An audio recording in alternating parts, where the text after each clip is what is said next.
S'il y a bien un endroit à Boulogne-sur-Mer qui a changé en quelques années, c'est le passage Ciblequin.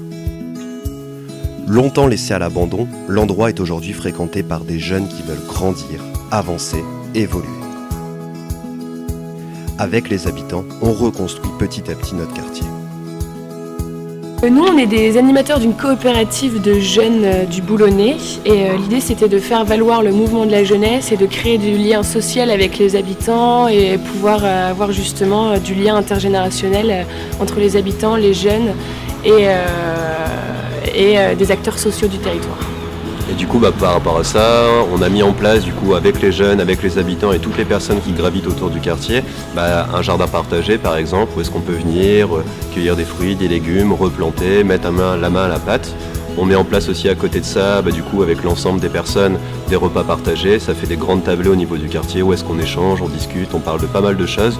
Puis c'est une manière de se retrouver, de s'auto-organiser, de se gérer et ensemble. Alors on a créé un jardin partagé dans le but de récupérer nos légumes pour pouvoir faire nos repas partagés. Les repas partagés qui sont avec la population du passage pour pouvoir faire de la vie et tout ça, et on fait tout nous-mêmes en fait. Le Synapse s'est implanté dans le passage Ciblequin à Boulogne-sur-Mer en juin 2015, donc l'année dernière, dans le cadre de la semaine du numérique organisée par Boulogne-sur-Mer, qui est là pour promouvoir justement le numérique. Et depuis, la structure est ouverte et on a créé bon nombre de projets, et dont un projet qui revient tous les ans maintenant, qui est Entrecop. Ça fait 1 an que le Synapse s'est ouvert et on a déjà vu plusieurs visages. C'est-à-dire qu'au début, il y a eu le dispositif Entrecop qu'on a accueilli. C'est un des premiers dispositifs qu'on a accueilli après la semaine du numérique.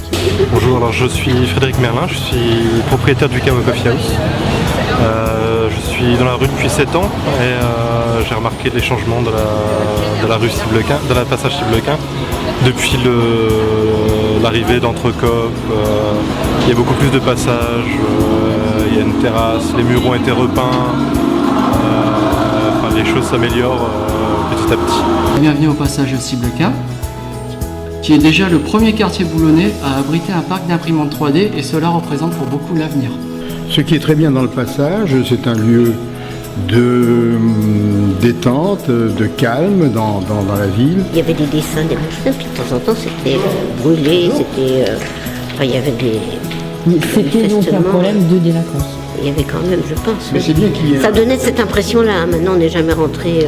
Je trouve que c'est bien qu'il y ait des gens comme ça qui puissent avoir un lieu où on se réunit, où on échange et où on partage. Voilà. On ne se sent pas trop jugé. Le Synapse et la coopérative Entrecop ont été les premiers à faire bouger le passage Ciblequin. Aujourd'hui, les commerces s'installent. Les promeneurs s'arrêtent devant le jardin, il y a de la vie. Ils commencent vraiment à faire bon vivre au passage Ciblequin.